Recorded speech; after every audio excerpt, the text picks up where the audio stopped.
Hey there. I want to talk to the woman who is known for making it happen on all fronts. I see you, and I see that you are a different kind of tired because you are always on duty. I'm glad you're here. Come on in for that conversation with Natalynn. I'm Natalynn, and I coach professional women who want more agency over how they live, lead, or work. Women who want growth, advancement, transformation without overwhelm or losing themselves in the process. I don't know if you're ready for this, but if you're like most women that I have these conversations with, you may have experienced some aha moments and ouch moments. Aha moments are when something I say really resonates with you and you are thinking, aha, that's good. I'm going to do that. Ouch moments, on the other hand, make you think or even say, ouch, she's talking directly to me. She's hitting my nail on the head. How is she all in my business like this? The good news is that both moments are good for you because both can move you to strategic action. And taking action sets the intention and energy in motion for growth and transformation. What does that look like? Zoom in for a minute and visualize this. You have a seed, and your goal is to have a beautiful plant. So you plant that seed not just in any soil, you plant it in nutrient dense soil. And because your intention is to have a beautiful, thriving plant, you give that seed what it needs to gain traction. You water it. You make sure it gets just the right amount of light. If you do that with consistency, it takes root. And even though you don't see it right away, you know that underneath it's happening.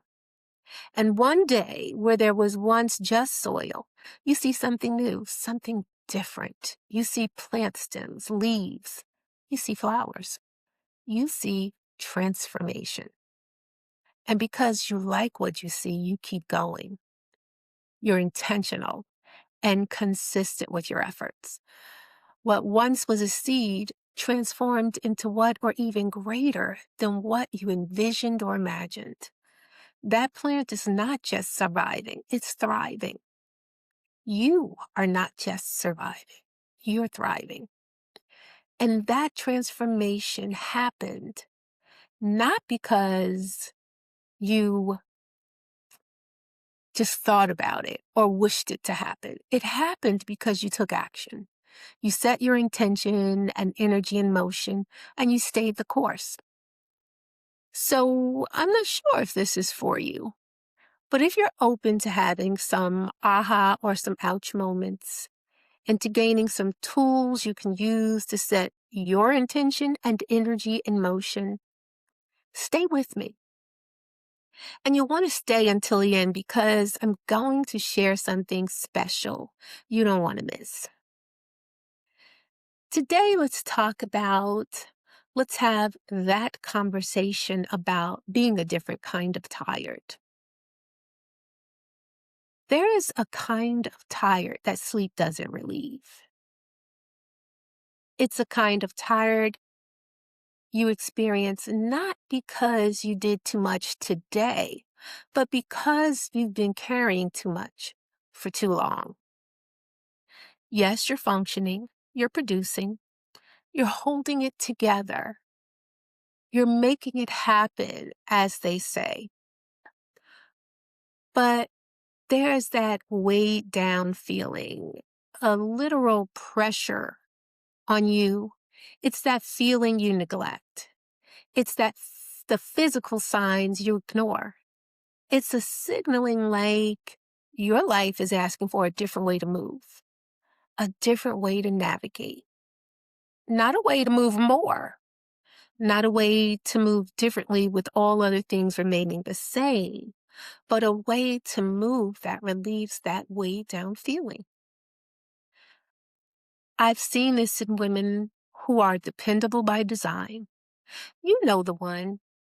Maybe you are the one.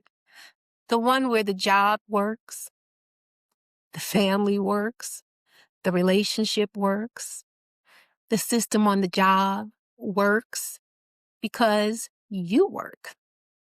And even when you take a moment to pause, you don't feel the relief.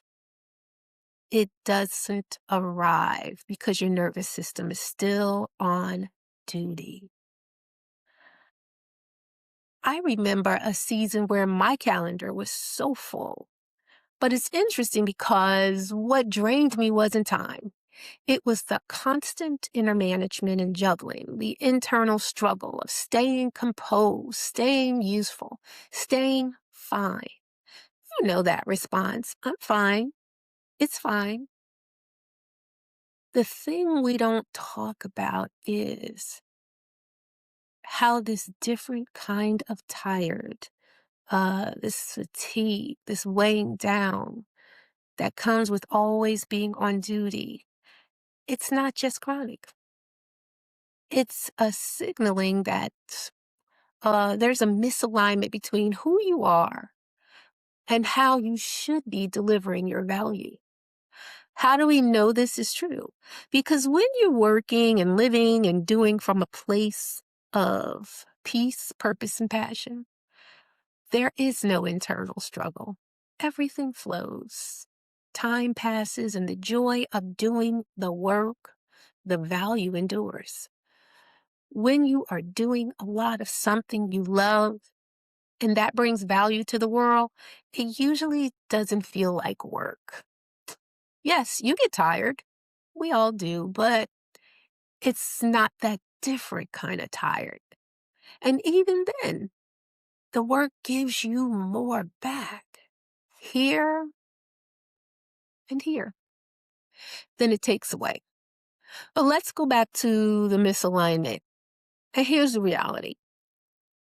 When your identity has been built around being the capable one, the one who can handle the pressure, who can do it all, who can always be on and always be fine, your needs become optional. And funny enough, those options never seem to get chosen.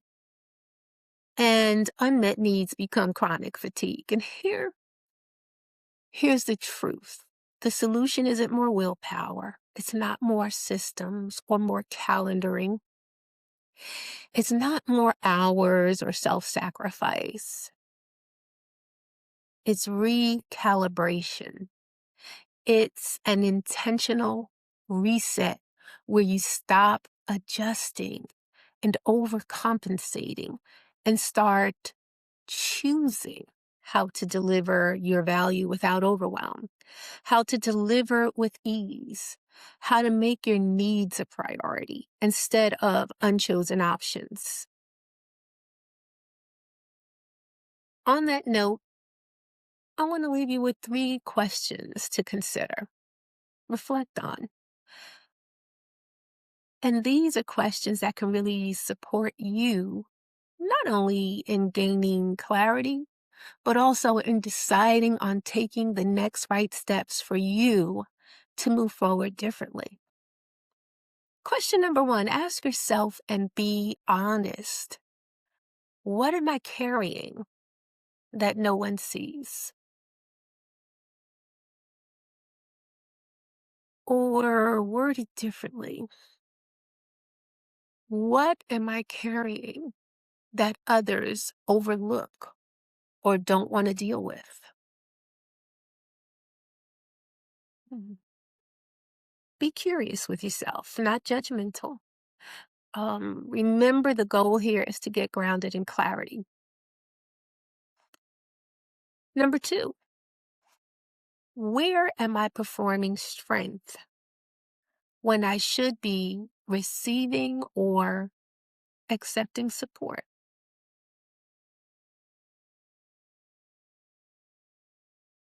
What are you acknowledging right now? The third question is, if my tiredness could speak, what would it ask me to change?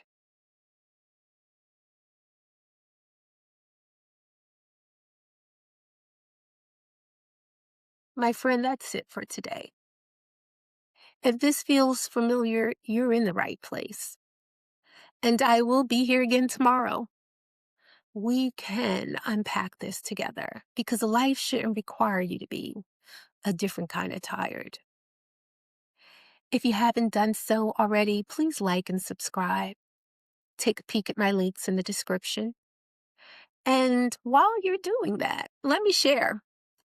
Today is day one of my commitment to do 100 posts in 100 days.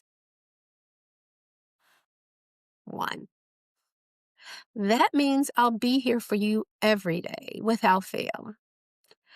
I hope that you'll join me on this journey and bring a friend along. I appreciate you, and I'll see you tomorrow for that conversation with Natalynn.